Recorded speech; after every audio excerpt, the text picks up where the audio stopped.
आप सबको जय मसीह की। दोस्तों, आज की इस वीडियो में हम बात करने वाले हैं एक ऐसे गवाही के ऊपर में जो आपकी ज़िंदगी में विश्वास को बढ़ा सकता है दोस्तों। क्योंकि आप सभी इस वीडियो में देखेंगे कि कैसे एक महिला है जो कि परमेश्वर की महिमा कर रही हैं, अपनी गवाही को बता रही हैं कि कैसे प्रभु यीशु मसीह ने उनके जीवन में कार्य किया और कैसे प्रभु यीशु मसीह ने उन्हें पापों से आज़ाद किया है, जबकि वो प्रभु यीशु मसीह को नहीं जान रही थी और इस दुनिया में अंधकार में जी रही थी।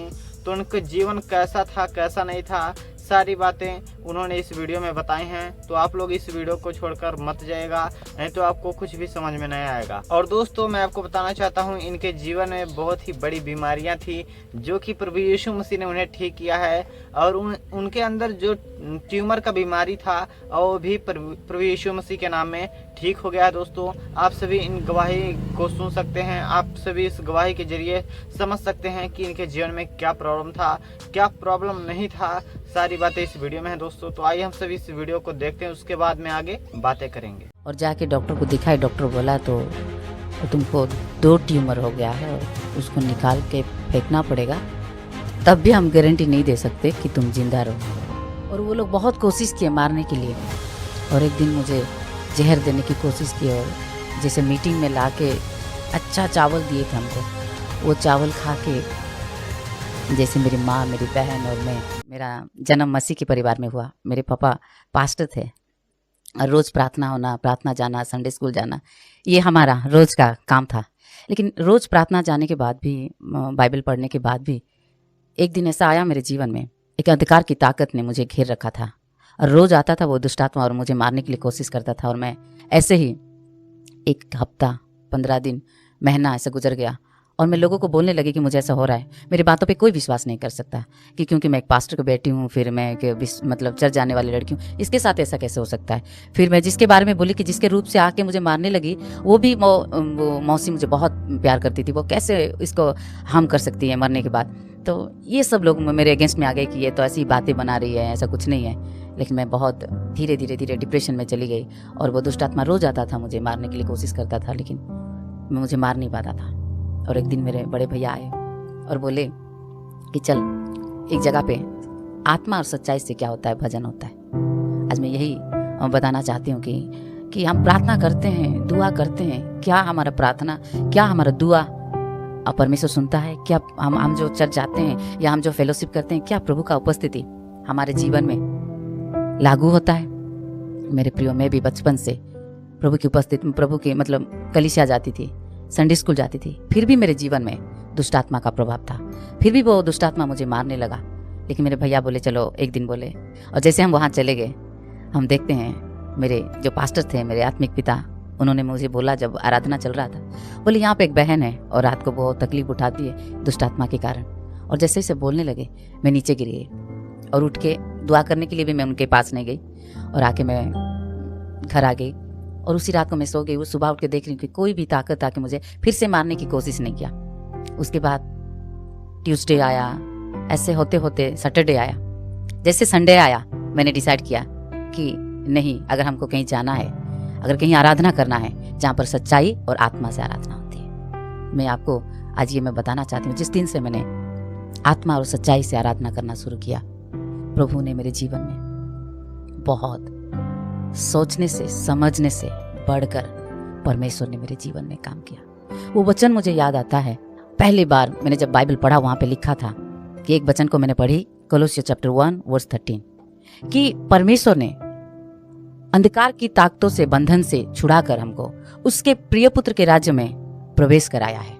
सो मैं ये वचन को बार बार पढ़ने लगी कि ये कैसे, मतलब अगर हम प्रभु के पास आते हैं तो हमको पाप से उद्धार मिलता है उतना ही नहीं, चंगाई मिलता है उतना ही नहीं, लेकिन हमको परमेश्वर क्या करता है कि अंधकार की ताकत से लेके छुड़ाकर हमको क्या करता है, पुत्र के राज्य में प्रवेश कराता है। व्हाट ए ग्रेट थिंग्स, कि हमको ये इस सारे आत्मा से भरी हुई, सामर्थ से भरी हुई, प्रकाशन से भरी हुई वचन से हम लोग क्या पढ़ते हैं, लेकिन हम क्या होते हैं, अनजान होते हैं। जब जब मैं पढ़ने लगी, ये बार बार मैं पढ़ती थी कि वचन कहता है कि हम अभी भी हम यीशु मसीह के राज्य में है। और यीशु मसीह के राज्य में क्या है? चंगाई, उद्धार, पापों से मुक्ति, दुष्ट आत्मा की ताकत के ऊपर अधिकार, वो सारी चीजें जो यीशु मसीह के पास है वो हमारे पास भी है।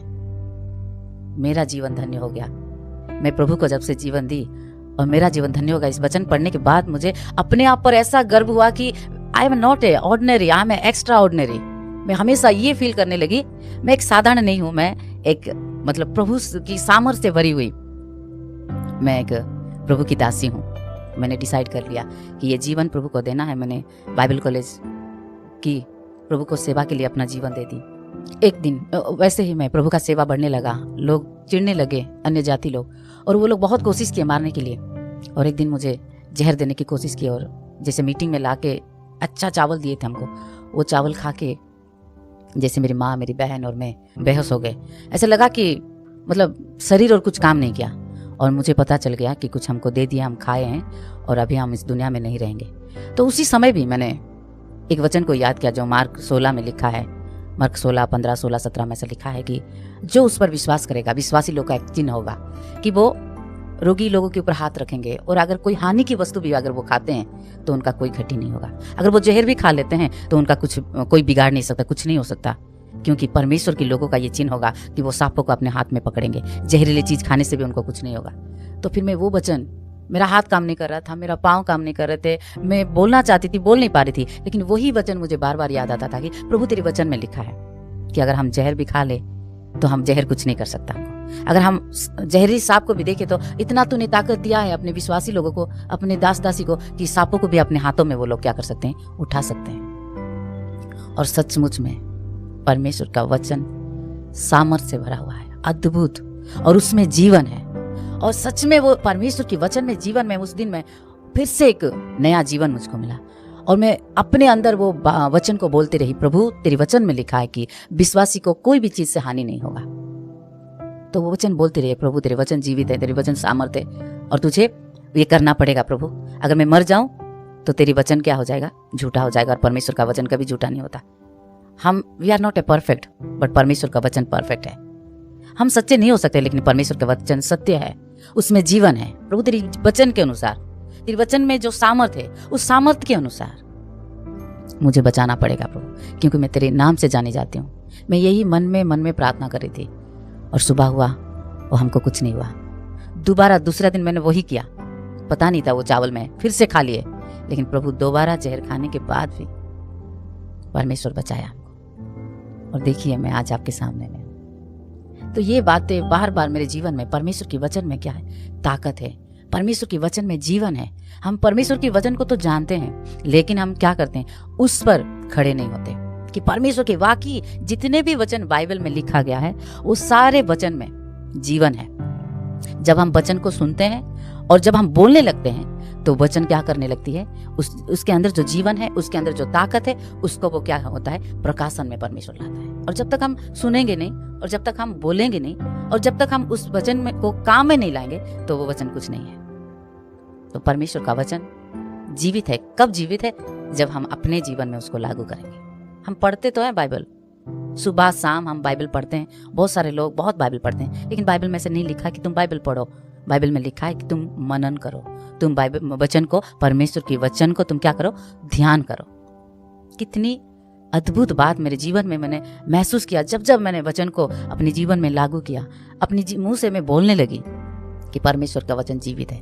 वो कोई भी वचन हो, जैसे तेरी कोड़े खाने से हम चंगे होते हैं। जब मैं प्रॉब्लम में पड़ गई, जब हम रोग में पड़ जाते हैं, तो हमको क्या बोलना चाहिए कि तेरी कोड़े खाने से प्रभु हम चंगे होते हैं। उसके हर एक वचन में सामर्थ्य है, और उसका हर एक वचन जब हम बोलते हैं उसमें से जीवन निकलता है। आज से कुछ 5 साल पहले ब्रेस्ट ट्यूमर हो गया था, और इतना भयंकर हो गया था, किसी को बोल नहीं पा रही थी। और तब मेरा आर्थिक समस्या भी ठीक नहीं था कि मैं डॉक्टर के पास जाऊं, इलाज कराऊं। तो ऐसे एक दिन आया कि मुझे जाना पड़ा, और मैं गई और जाके डॉक्टर को दिखाई। डॉक्टर बोला तो तुमको 2 ट्यूमर हो गया है और उसको निकाल के फेंकना पड़ेगा, तब भी हम गारंटी नहीं दे सकते कि तुम जिंदा रहोगी। तो मैंने दुखी हो गया, और मैं सोचा कि मेरे लाइफ में तो प्रॉब्लम चल रहा है, शायद प्रभु नहीं चाहता कि मैं और ज़्यादा दिन यहाँ पे रहूँ, इसीलिए शायद ऐसा हो रहा है। तो मैंने घर आया और किसी को कुछ नहीं बोला, और प्रभु के हाथ में अपने आप को मैं क्या की, समर्पित की। और एक दिन होल नाइट प्रे चल रहा था, और मैं नाइट प्रे में प्रार्थना कर रही थी, और जैसे मैं ताली बजा रही थी, आत्मा में आराधना कर रही थी, और मुझे दर्द हो रहा था। सो मैं बोली यही लास्ट नाइट होगा मेरे लिए, ये होल नाइट प्रेयर। तो जितना भी दर्द हो मैं थोड़ा नाचूं गाऊं, और इस दुनिया में प्रभु ने जितना दिन मुझे दिखाया वो उसके लिए मैं आनंद बनाऊं। और मैं ऐसे नाचने लगी, गाने लगी, आराधना करने लगी, ताली बजाने लगी दर्द में भी। उसके बाद सुबह 5 बजे चर्च खत्म हो गया और मैं गई और नहाने लगी। और नहाने के टाइम में मैं देख रही हूँ कि जो ट्यूमर 2 था वो गायब हो चुके हैं। Hallelujah, what a wonderful God. कितना सामर्थ्य उसके वचन में। वो जैसे बाइबल में लिखा है, आराधना, हम गाना बहुत बार हम गाते हैं ना, आराधना में छुटकारा, आराधना में है चंगाई। वाकई आराधना में छुटकारा है। जब परमेश्वर की उपस्थिति हमारे जीवन में आ जाता है तो कोई रोग या कोई बंधन काम ही नहीं करता, वो रह ही नहीं पाता। पौलुस और सिलास भी उसके हाथ पांव बंधे हुए थे, वो जो और अंधेरे रूम में वो पड़े हुए थे जेल के अंदर। लेकिन आधी रात तक तो वो लोग सोचे, बहुत कुछ बातें सोचे होंगे, लेकिन बाद में वो प्रार्थना करना और आराधना करना शुरू कर दिया। और हमने देखा कि ऐसे ही वो लोग आराधना कर रहे थे और अपने आप बंधन क्या हो गए, खुल गया। जब हम आत्मा और सच्चाई से आराधना करते हैं तो हमको कुछ बोलने की जरूरत ही नहीं पड़ता कि प्रभु की उपस्थिति, जो आत्मा और सच्चाई से वजन करते हैं, लिखा है कि जो आत्मा और सच्चाई से वजन करते हैं उनके पास मैं उनको ढूंढता हुआ मैं चला जाता हूँ। और जब प्रभु की उपस्थिति हमारे जीवन में आता है तो हम देखते हैं कि चमत्कार ऐसे ही होने लगता है। हमको पता नहीं चलता कि हमारे जीवन में चमत्कार हो रहा है, हमको पता नहीं चलता कि कब शैतान के बंधन से हम आजाद हो रहे हैं। इस वचन में इतनी गहराई, इस वचन में इतनी ताकत, मुझे आराधना करते करते उस दिन पूरा चंगाई मिल गया था। आत्मा, सचमुच में आत्मा और सच्चाई में जो आराधना करते हैं परमेश्वर उनको ढूंढता है। और जहां परमेश्वर आ जाता है ना, वहां अंधकार का कोई जगह ही नहीं है, वहां रोग का कोई जगह ही नहीं है, वहां अशांति का कोई जगह ही नहीं है। परमेश्वर के वचन में इतना सामर्थ्य है। तो जहां पर सच्चाई और आत्मा में आराधना होता है, जहां पर परमेश्वर के वचन को हम अपने सुनते हैं और मुंह से बोलते हैं और अपने जीवन में लागू करते हैं, वहां परमेश्वर की सामर्थ्य काम करता है, वहां परमेश्वर के छुटकारा काम करता है। ये था मेरा गवाही। वैसे भी बहुत सारी गवाही है मेरे जीवन में। जब से मैंने परमेश्वर को जाना, सच्चाई से जाना, आत्मा और सच्चाई से प्रभु को खोजने की कोशिश की, तब से हर एक दिन, हर एक पल परमेश्वर मेरे साथ है और बहुत सारी अद्भुत चीजों को मैंने अपने जीवन में देखा है। तो मेरी गवाही है, और ये मेरी गवाही, और मैं आपको एक ही बात बोलना चाहती हूँ कि हम परमेश्वर को जब हम आत्मा और सच्चाई से खोजेंगे तो हमारे जीवन में परमेश्वर की उपस्थिति को देखेंगे। हमको परमेश्वर को ढूंढते हुए कहीं जाने की जरूरत नहीं, परमेश्वर खुद ही हमारे पास आ जाएंगे। तो मैं पास्टर ममता पॉल, यह है मेरी गवाही, और मैं आशा करती हूँ कि इस गवाही से प्रभु आपको आशीष देगा। दोस्तों, जैसा कि आप सबने इस वीडियो में देखा कि कैसे इस महिला ने अपने जीवन की गवाही को बताया कि कैसे प्रभु यीशु मसीह ने इनके जीवन में कार्य किया और प्रभु यीशु मसीह ने इनके उन ट्यूमर को खत्म कर दिया। और उन्हें अभी तक आप लोग देख सकते हैं इस वीडियो में कि अभी तक वो जिंदा हैं। उनके ट्यूमर्स जो हैं, बीमारियां जो हैं, सभी ख़त्म हो चुकी हैं। और उनके अगल बगल के लोग जो थे बहुत ही देखकर उन्हें जलते थे, और बहुत सारी बातें थे जो उनके जीवन में घटी हैं दोस्तों। और उनके जीवन में बहुत ही तकलीफ़ें थी, समस्याएं थी, जो कि प्रभु यीशु मसीह ने चंगा किया। इसलिए दोस्तों मैं आपको बताना चाहता हूं, यदि आप प्रभु यीशु मसीह पे भरोसा रख के किसी भी काम को करते हैं, जो हमें आवश्यकताएं हैं प्रभु यीशु मसीह उनको सॉल्व करते हैं। हमारे प्रार्थनाओं को सुनते हैं प्रभु यीशु मसीह, और उस प्रार्थना के जरिए हमारे हर एक बुरे स्थिति को सही स्थिति में बदल देते हैं। मैं आपको बताना चाहता हूं दोस्तों, हम जब प्रभु यीशु मसीह को पा जाते हैं तभी से हमारा जीवन बदल जाता है और हम प्रभु यीशु मसीह के बेटे बेटियां बन जाते हैं। क्योंकि प्रभु यीशु मसीह ने हमें बहुत ही बड़ा अधिकार दिया है, क्योंकि हम परमेश्वर के बेटे बेटियां बनने के योग्य कब होते हैं, जब प्रभु यीशु मसीह के अपना उद्धारकर्ता ग्रहण कर लेते हैं, जब उनको अपना खुदा मान लेते हैं, तो जानिए कि हम परमेश्वर के बेटे बेटियां हो चुके हैं।